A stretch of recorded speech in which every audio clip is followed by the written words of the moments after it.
Aujourd'hui, je vais vous raconter l'histoire des séquestrés de Cleveland. Cette affaire concerne l'enlèvement et la séquestration de trois jeunes américaines qui a duré environ 10 ans. Michelle Knight est vue pour la dernière fois lorsqu'elle quitte le domicile de son cousin le 22 août 2002. Lors de sa disparition, Michelle est âgée de 21 ans. La jeune femme s'est perdue en allant à un rendez-vous important. Un homme lui propose alors son aide et elle lui explique qu'elle doit se rendre chez l'assistante sociale afin d'essayer de récupérer la garde de son fils âgé de 2 ans.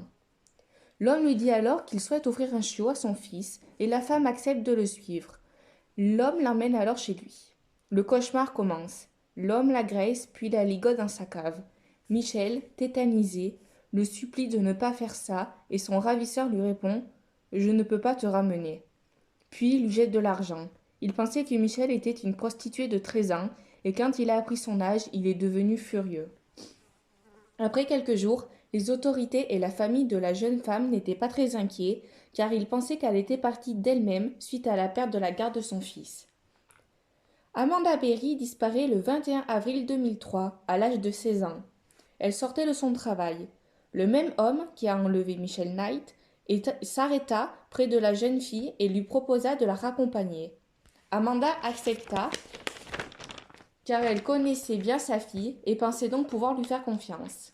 L'homme l'emmena chez lui, lui fait visiter une partie de la maison, puis il l'emmène dans sa chambre. Il la force à enlever son pantalon, l'enchaîne dans sa cave et la viole jour après jour.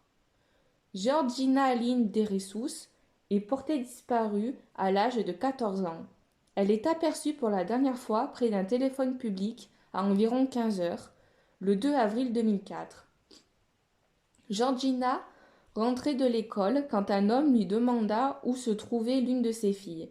La jeune fille monta alors dans sa voiture pour lui indiquer le chemin, mais il prenait une autre direction. Vous l'avez sans doute déjà compris, il s'agit du même homme responsable de l'enlèvement des deux jeunes filles juste avant. Georgina est alors séquestrée.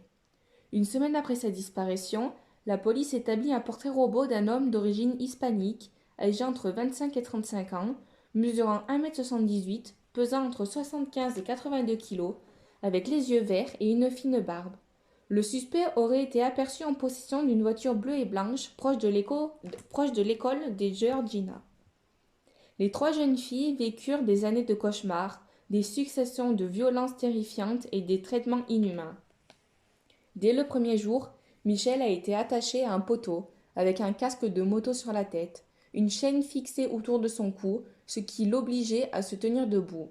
Son tortionnaire lui dit alors: Si je serre trop et que tu ne survis pas, cela voudra dire que tu n'étais pas faite pour rester ici, que Dieu voulait t'emmener. De plus, sur un mur était écrit Rest in peace, en français Repose en paix. Michel était enfermé quasi nu dans une pièce remplie de déchets.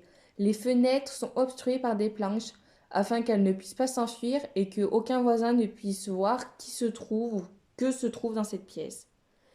Elle est obligée de faire ses besoins dans un seau, n'a le droit qu'à une seule et unique douche par an et passe plusieurs jours sans manger. Elle était seule, effrayée, et priait sans cesse pour que les portes s'ouvrent. Presque chaque jour, l'homme la viole, l'abat et l'oblige d'avorter des enfants qu'elle porte en la frappant dans le ventre avec une haltère avant de dire: Demain, ça a intérêt à être parti. De plus, il l'affamait, histoire que l'enfant meure plus vite. Puis, il la blâme d'avoir tué son enfant, la frappe au visage et lui dit que c'est entièrement de sa faute. Son calvaire empire lorsque Amanda et Georgina sont à leur tour séquestrées. Michel pleurait tous les jours et son tortionnaire lui disait: Tu n'es pas censée pleurer, mais être heureuse. Les coups et les viols répétitifs ont des conséquences sur elle. Sa vue baisse et elle souffre de problèmes musculaires et articulaires. C'est son amour pour son fils qui l'a fait tenir. Seule Amanda n'était pas obligée à vivre dans la cave attachée par le cou. En effet, elle avait eu un enfant du tortionnaire lors de sa captivité et vivait donc enfermée dans une chambre à l'étage. L'homme a fait installer des jeux pour l'enfant, qui était une fille, dans l'arrière-cour. Les trois jeunes ont décrit leur détention au jour le jour dans des journaux intimes. Elles n'avaient le droit qu'à un seul repas par jour. L'homme les menaçait de leur tirer dessus si leur venait l'idée de s'échapper. Elles étaient retenues par des chaînes attachées à leurs chevilles. Elles étaient enfermées dans des pièces sombres, anticipant le prochain abus sexuel. Amanda a mis au monde son bébé dans une piscine pour enfants. Le bébé ne respirait pas en naissant, mais Michel a réussi à le réanimer. La mère et sa fille n'ont reçu aucun soin médical. Michel a été obligé d'assister Amanda lors de son accouchement, car l'homme l'a menacé de la tuer si le bébé ne survivait pas. Le bébé est une fille et se nomme Jocelyne. L'homme sortait parfois de la maison avec la fillette, mais il s'était assuré qu'elle ne connaissait pas les vrais prénoms des 3 séquestrés.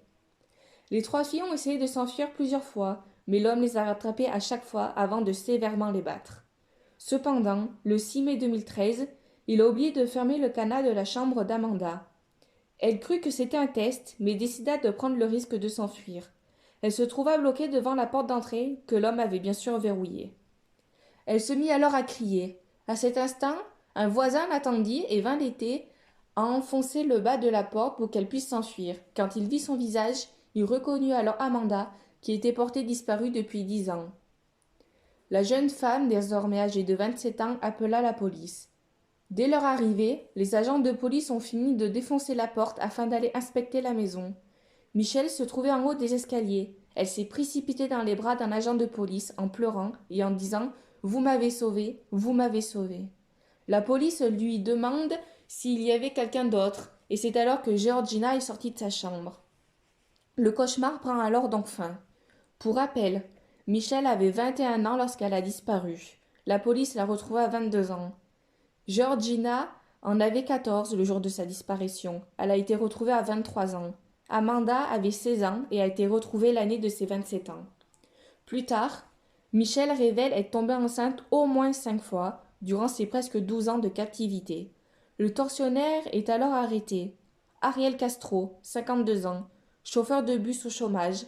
Les médias ont révélé une note datant de 2004 dans laquelle Ariel Castro se dit être un prédateur sexuel, ainsi que la phrase suivante.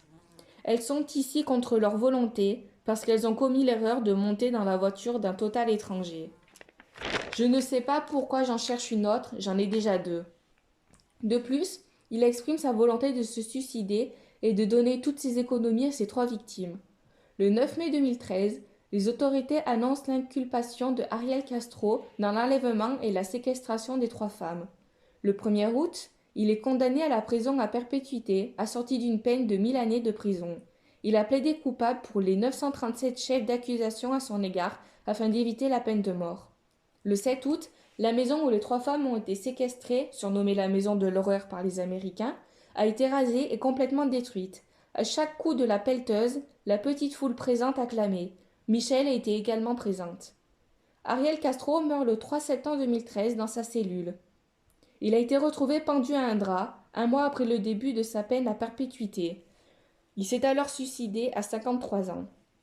Pour finir cette vidéo, je vais vous faire un court portrait d'Ariel Castro.